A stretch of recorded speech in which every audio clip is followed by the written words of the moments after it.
So the first thing is, American Gods is a very mysterious show, right? And there's a fine line between telling the audience too much and too little. How did you decide where that line is for this show? We started out from the point of view of the people watching are clever. And that actually, the idea that we're making something for intelligent people actually, I think, was enormously liberating.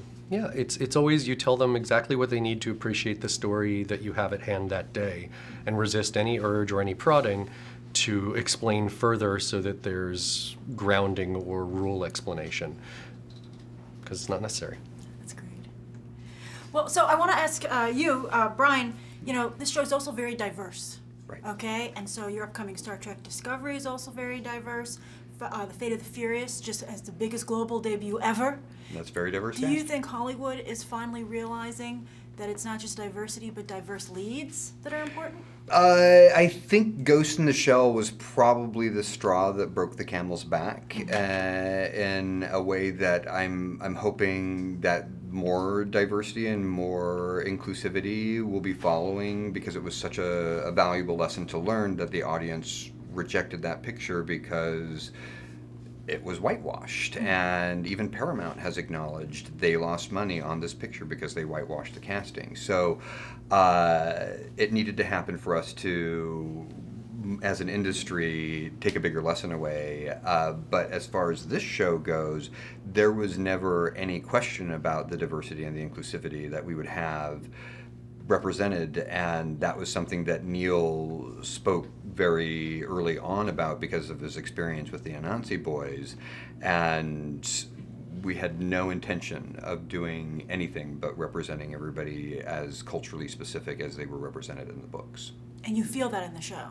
Oh, so good, I think it good. succeeds very well. Great, great. So Michael, you're having an amazing year. All right, you've got Logan, right? You have Alien Covenant coming up. You've got Blade Runner 2049, Murder on the Orient Express. As a writer, do you think that movies are taking stories more seriously because of shows like this, the success of this type of show? Goodness. That's tough one. I'm not trying. Can you restate that question no, sure, for me? yeah. I mean, like, do you find that there's a more of a focus on story with movies because of the success that television is having? Got it. I think film right now is an interesting place because they are competing with television in a new way. Yeah. The best filmmakers, the best writers move fluidly between one and the other, and they know that people can have a different and arguably richer cinematic experience at home watching a television show, which you can invest in further and spend more time with.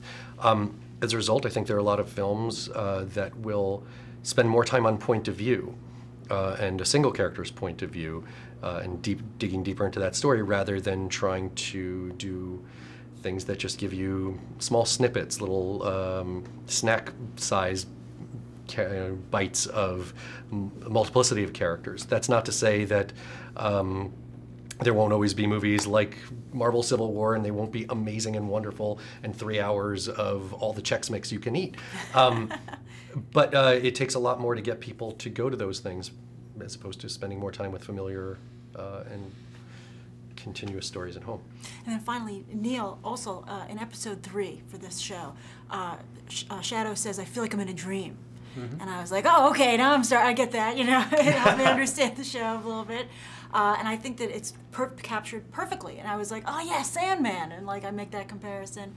And so I'm wondering, what appeals to you about the dream narrative so much? I think that the simplest answer is that each and every one of us goes through our days with our eyes open, experiencing the world as it is, and then we head to our beds, and for 8 hours or thereabouts, we go stark staring mad and experience a world in which anything can happen and most things do.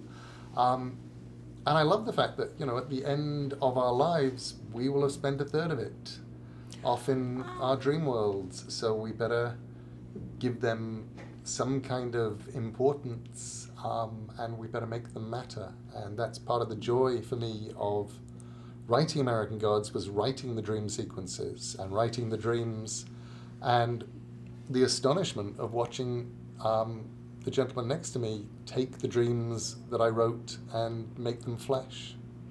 Well, we all spend a little bit more than a third now, thanks to you. Thank you so much. Thank you, guys. Thank you. very Thank you so much.